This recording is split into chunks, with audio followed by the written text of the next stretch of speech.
তাদেরকে সেনাবাহিনী সহযোগিতা করলেন আর ভিপি নূরকে সেনাবাহিনী পিটালেন। তার মানে বোঝা যায় ওরা যে রিফাইন আওয়ামী লীগ আনতে চেয়েছিলেন সেটা না পেরে এই জাতীয় পার্টির উপর ভর করে আবারও স্বৈরাচার ফিরাতে চায়। প্রশাসনের যারা পোশাক পরে আছে সেই মানুষগুলো পিটাইতেছে। ময়দান আরো কঠিন হবে। এই লাভ দিয়ে বলিচ্ছে যে না মসজিদে রাজনীতির কোনো কথা হবে না। কি সাহস! গতকালকে ভিপি নূরের যে অবস্থা হয়েছে, আগামীতে জামাত ইসলামও মার খাবে, বিএনপিও মার খাবে যদি আমরা একতাবদ্ধ না থাকি। সুতরাং আমাদের কাজ, আমরা যে জুলাইয়ের অভ্যুত্থান করেছি, আমরা ফেসিবাদ বিরোধী শক্তি আলেম ওলামা সহ যদি ঐক্যবদ্ধ থাকতে পারি তাহলে বিপদ থেকে আমরা মুক্ত পেতে পারি। গতকালকে ভিপি নূরকে মেরেছে আর সাহায্য করেছে সেই 16 বছরে যাদের বেশি সহযোগিতা করেছিলেন জাতীয় বেঈমান পার্টি, গৃহপালিত জাতীয় পার্টি, তাদেরকে সেনাবাহিনী সহযোগিতা করলেন আর ভিপি নূরকে সেনাবাহিনী পিটালেন। তার মানে বোঝা যায় ওরা যে রিফাইন আওয়ামী লীগ আনতে চেয়েছিলেন সেটা না পেরে এই জাতীয় পার্টির উপর ভর করে আবারও স্বৈরাচার ফিরাতে চায়। এটা যদি মোকাবেলা করতে চাই, যে যেটা করে করুক, আমরা আলেম ওলামা ঐক্যবদ্ধ থেকে একতাবদ্ধভাবে পথ চলবো। আপনাদের সকল পুজোর আহ্বান করে আমরা মাজলিসুল মুফাসসিরিনের এই পতাকা তলে এসে একতাবদ্ধভাবে আমরা একেবারে আলোচনার জন্য পাশে থাকতে পারি।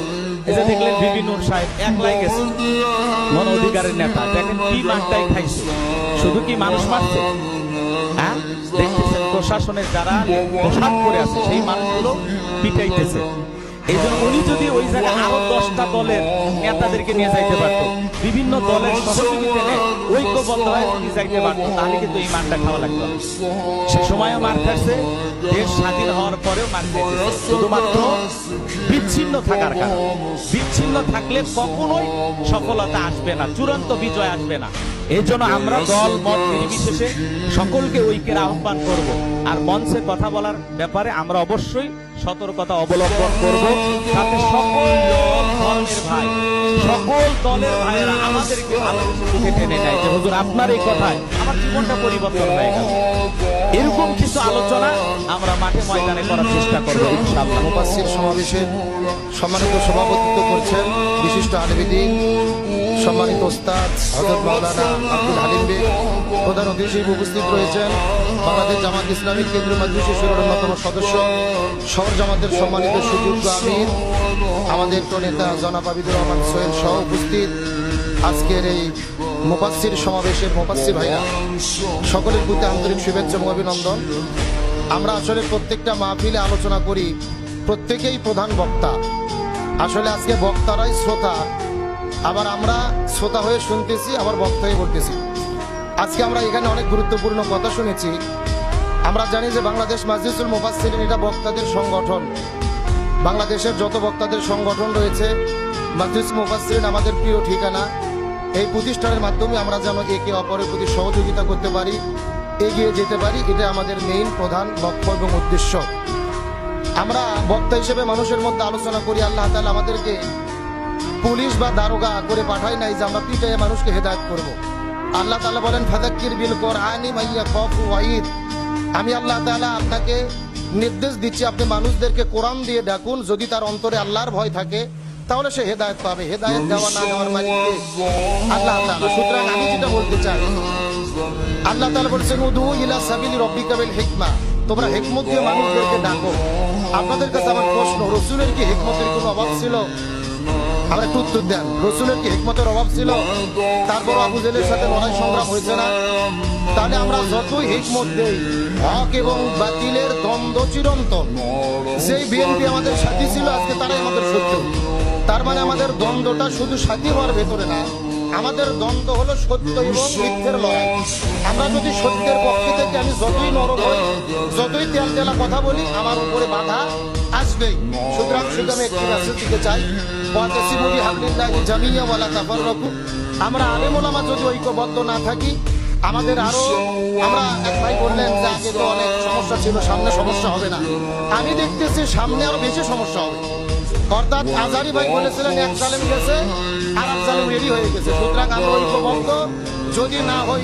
শুকরিয়া সেই মহান রবের দরবারে, জেলা পাক সুবহানাহু ওয়া তাআলা আজকের এই মুফাসসির সমাবেশ 2025 আয়োজনে বাংলাদেশ মাজলিসুল মুফাসসিরিন বগুড়া শহর শাখা।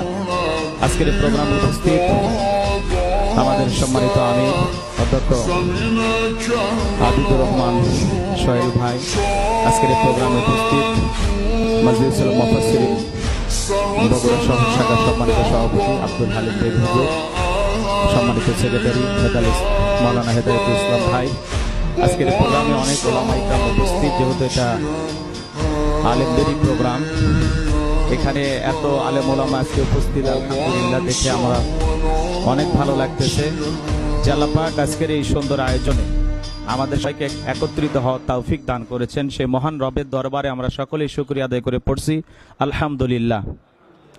বিশ্ব নবীর প্রতি দরুদ ও সালাম সকলেই পড়ুন সাল্লাল্লাহু আলাইহি ওয়াসাল্লাম। যেহেতু সময় কম, এখানে সবাই আপনারা আলেম, আপনাদের সামনে দাঁড়িয়ে কথা বলার তেমন কোনো যোগ্যতা আমার নেই। যেহেতু বড় ভাই আমাদেরকে আদেশ করেছেন, সেই হিসাবে আমি দাঁড়িয়ে দু একটি কথা বলতে চাই। আল্লাহ তাআলা আমাদেরকে দাওয়াতি ময়দানে কবুল করেছেন, আমরা কোরআন সুন্নাহ থেকে কথা বলার চেষ্টা করি। তো আমরা যদি আল্লাহ তাআলার সন্তুষ্টি অর্জনের জন্য, একমাত্র আল্লাহ তাআলাকে রাজি খুশি করার জন্য কথা বলে থাকি, আমাদের নিয়ত যদি সহি হয়, তাহলে অবশ্যই এ পথে আমাদের সফলতা আসবে একদিন ইনশাআল্লাহ। একেবারে ইখলাস থাকতে হবে, ভিতরে পরিপূর্ণ নিয়তটা একেবারে 100% শুদ্ধ থাকা লাগবে, তাহলে আল্লাহ তাআলা এক জায়গায় না এক জায়গায় আপনাকে পৌঁছায় দেবে। আমাদের মূল উদ্দেশ্য কেবলমাত্র আল্লাহ তাআলাকে রাজি খুশি করা। আর আমরা যেহেতু একটা উন্মুক্ত ময়দান পেয়েছি, আলহামদুলিল্লাহ, স্বৈরাচার জালেম বিদায় নেওয়ার কারণে আমাদের এখন তো আর লাগাম ধরা কেউ নেই। আগে কথা বলতে গেলে তাও টেনশন হইতো যে পাশে অমুক দলের সভাপতি সেক্রেটারি বসে আছে, কি বলি না বলি অনেক চিন্তা ভাবনা করে অজর করে হাজিয়ে দিবে কিনা। এখন আর ওই চিন্তা নাই, একেবারে টেনশন মুক্ত হওয়ার কারণে আমরা যা খুশি তাই বলবো, আমরা একটু চিন্তা ভাবনা করে কথা বলবো এবং আমাদের আলোচনার মাধ্যমে এই দেশে যেন দিন কায়েম হয়, সেটা আমাদের মূল টার্গেট এখন থাকা লাগবে। সকলেই যেন ঐক্যবদ্ধ হয়ে আল্লাহর এই জমিনে আল্লাহর দিন যেন আমরা কায়েম করতে পারি, এই লক্ষ্যে আমরা সকলেই কথা বলি। আমাদের কথায় যেন অমুসলিমেরা কষ্ট না পায়, অন্য দলের ভাইয়েরা কষ্ট না পায়, হিসাব নিকাশ করে একটু কথা বলতে হবে। আবার এই হিসাব নিকাশ মানে ওইরকম না যে তেলা সুবিধাবাদ জিন্দাবাদ এরকম হুজুর হলে, আমাদের ভিতরে অনেক দ্বন্দ্ব থাকে, অনেক আলোচনা থাকে। এই জন্য আমরা ময়দানে কথা বলার সময় এই বিষয়টা লক্ষ্য রাখবো। আমরা যদি ঐক্যবদ্ধ থাকতে পারি, যে কোনো ভাইয়ের বিপদে, দেখা যাচ্ছে চলতি পথে আমাদের অনেক সমস্যা হয়, কোনো ভাই রাস্তাঘাটে দাঁড়িয়ে আছে, যদি আমরা একটু নিয়ে যাই, সহযোগিতা করি, আমাদের অনেক উপকার হবে, সে ভাইয়ের একটা উপকার হবে। কিন্তু অনেক ক্ষেত্রে আমরা দেখা গেল কেউ ফোন দিলে যে ভাই আমি রাস্তার অনেক জায়গায় একটু দাঁড়িয়ে আছি, বলে ভাই আমার গাড়িতে তো জায়গা নেই, এরকমও করি আমরা। আমাদের ভাইদের প্রতি আমাদের ভালোবাসার জায়গাটা অনেক প্রশস্ত থাকতে হবে। আমরা সবাইকে বুকে টানবো, কেউ কাউকে ছোট মনে করবো না। কারণ আলোচনায় কম বেশি হয়ে গেলে, সুরে একটু কম বেশি হয়ে গেলে, তিলাওয়াতে একটু কম বেশি হয়ে গেলে আমরা ফেসবুকে পোস্ট দেই, অমুক বক্তা এই দেখলাম। এই জিনিসগুলো আমাদের মাথায় রাখা লাগবে। আমরা তো আমাদেরই ভাই, একজন আরেকজনের পরস্পরে আয়নার মতো কাজ করব। কোনো ভাইয়ের যদি তেলাওয়াতে সমস্যা, আলোচনায় সমস্যা, কোন একটা হাদিস জয়ীফ বলেছে, জাল হাদিস বলেছে, যদি আপনার কাছে মনে হয়, কাছে যাবেন, আমরা আমাদেরকে সংশোধন করার জন্য কাজ করব। দেখা যাচ্ছে সেটা না করে আমরা আশেপাশে সমালোচনা করি, এটা আমাদের জ্ঞানের স্বল্পতা আছে। সব যে আমরা জানি তা তো না, অনেক কিছুই আমরা জানি না, কতটুকুই বা আমরা শিখেছি, জেনেছি। এই জন্য আল্লাহ পাক আমাদের সবাইকে ঐক্যবদ্ধ কাজ করার তৌফিক দান করেন। আমাদের সিনিয়র যারা মুরব্বী আছেন, তাদের প্রতি শ্রদ্ধা সম্মান রেখে কথা বলতে হবে।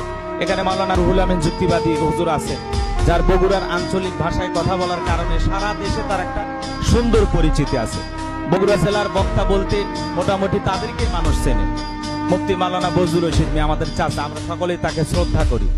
যত ভালো চলে আপনি করেন, যত সুন্দর আলোচনা করেন, ওনার নাম কিন্তু থেকেই যাবে। এই মানুষগুলোর প্রতি শ্রদ্ধা, দরদ, ভালোবাসা রেখে আমাদের কথা বলতে হবে। এই মাজলিসুল মুফাসসিরিন বক্তাদের সংগঠন, আলেমদের সংগঠন, এই জন্য এই সংগঠনের জন্য যেভাবে কাজ করলে আমাদের সংগঠন এগিয়ে যাবে, সুন্দর হবে। সবাই কিভাবে মাঝে মাঝে বসা যায়, আমাদের পরামর্শমূলক একটু সুন্দর প্রশিক্ষণমূলক যদি একটু অনুষ্ঠান হয় বা আলোচনা কেন্দ্রিক, এইভাবে চিন্তা ভাবনা করে কিভাবে বক্তাদেরকে এগিয়ে নেওয়া যায়, কোন কোন বিষয়গুলো সামনের দিনে কথা বলে ভালো হয়।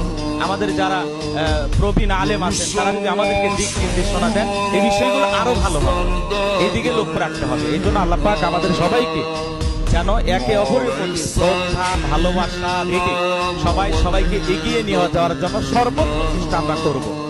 আমার ভাই এক জায়গায় সুযোগ আছে, তাকে আমরা দ্বিতীয় বক্তা দিয়ে দিলাম। বা আমার ভাই একটা সুযোগ আছে তাকে একটু সঙ্গে নিয়ে গেলাম, এভাবে কিন্তু এগিয়ে নিয়ে যাওয়া যায়। কিন্তু এই বিষয়টা আমাদের ভিতরে যদি হিংসা থাকে, আমাদের ভিতরে যদি অহংকার থাকে, আরে ভাই ওই ভাইকে সুযোগ দিলে কি এমন অজ করবে, আর কি কতটুকুই বাজান, এরকম করলে কিন্তু হবে না। বক্তাদের মূল উদ্দেশ্য থাকা লাগবে আমরা এক ভাই আর এক ভাইকে সহযোগিতা করব। কোন ভাই অসুস্থ হলে দেখতে যাব, কোন ভাই বিপদে পড়লে সহযোগিতার হাত বাড়াবো। এক ভাই অসুস্থ হয়ে গেছে, বিপদের পাশে দাঁড়াবো, 2-4 হাজার টাকা দিয়ে সহযোগিতা করবো। এমনও ভাই আছে আমাদের মুখ ফুটে কথা বলতে পারে না, আমরা একটু সহযোগিতা করবো সেটা নাই। যদি প্রচার প্রসার হয় আলোচনা আছে তখন আমরা যায় দেখতে যাই, হ্যাঁ, একে অপরের তাছাড়া খোঁজ খবরও রাখি না। তো এই জন্য বলতেছি ঐক্যবদ্ধ হওয়ার বিকল্প নাই। ওয়াতাসিমু বিহাবলিল্লাহি জামিআ, আল্লাহ তাআলা কি বলেছেন, আমাদের সবাইকে ঐক্যবদ্ধ হতে হবে, আল্লাহ রশিকে আঁকড়ে ধরতে হবে। সবাই যদি ঐক্যবদ্ধ হই, ঐক্যের প্ল্যাটফর্ম যদি গড়ে তুলতে পারি, হাজারো বাতিলের আঘাত ওই দেয়ালে ধাক্কা খেয়ে আবার ফেরত যাবে তাদের কাছে, আমাদেরকে ভেঙে চুরমার করতে পারবে না। যারা আমাদেরকে ভাঙতে আসবে তারাই ভেঙে চুরমার হবে। আর যে খেলাফত দরকার, এই খেলাফত কায়েমের জন্য আগামী নির্বাচনে বাংলাদেশ জামাত ইসলামী 300 আসনের প্রার্থী দিয়েছেন।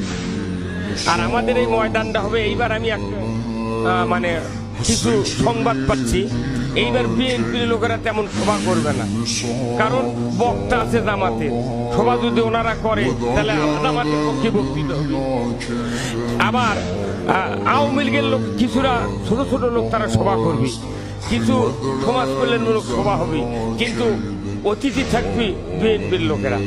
অতএব ময়দান, আব্দুল সালাম যুক্তিবাদী বললেন ময়দান আরো কঠিন হবে। গতকালকে আমি একটা বিচারে গেছিলাম, বিচারের পর তোমার গেছি, আমি তো 1.5 মাস হলে মসজিদ বাদ দিয়েছি, বিভিন্ন জায়গায় নামাজ পড়ি। সেই মসজিদের ইমাম আমার থেকে খুব পাম্পটি মারবার লাগে, যে একটা বগুড়ার কৃতি সন্তান, নন্দীগ্রামের কৃতি সন্তান আসছেন বক্তৃতা করবে, তার টাকা দিয়ে পাওয়া যায় না, এই বলে শুনে আমার নাম ঘোষণা করছে। আমি যখন নিন্দা করছি, এক পাচ্ছি নেতা আমার ব্যাটার বয়সও নয়, তাই লাভ দিয়ে বলিচ্ছে যে না, মসজিদে রাজনীতির কোনো কথা হবে না। কি তখন আমি বুঝতে পারলাম না, জটিল ব্যবস্থা আবার এত জটিল। তখন আমি উঠে শুধু রাজনীতির বক্তৃতা করছি, শেষ পর্যন্ত পুরো মসজিদ সাপোর্ট, কিন্তু বাইরে যাওয়ার লোকটা বলিচ্ছে 4-5 জন লোক আমাকে থাকলে প্রতিবাদ করতাম।